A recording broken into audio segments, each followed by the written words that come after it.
Bonjour, aujourd'hui je vais vous expliquer comment Philippe Auguste a renforcé le pouvoir royal en France. Depuis la conquête de l'Angleterre par le duc de Normandie Guillaume le Conquérant au XIe siècle, les rois d'Angleterre sont en même temps ducs de Normandie et vassaux du roi de France. Ils doivent donc lui rendre hommage. Sur cette image, on voit un roi d'Angleterre qui rend hommage au roi de France. Au milieu du XIIe siècle, c'est le comte d'Anjou, Henri II Plantagenet, qui hérite du royaume d'Angleterre et du duché de Normandie. De plus, il épouse la duchesse Aliénor d'Aquitaine qui possède la Guyenne, qui s'étend du Poitou jusqu'aux Pyrénées, ainsi que l'Auvergne. Henri Plantagenet marie son fils Geoffroy à la fille du comte de Bretagne.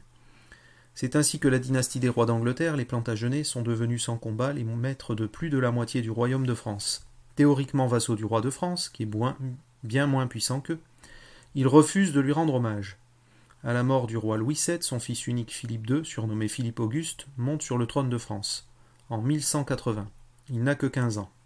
En 1202, Philippe Auguste confisque ses fiefs à Jean Santerre, roi d'Angleterre, car celui-ci a refusé de lui rendre hommage.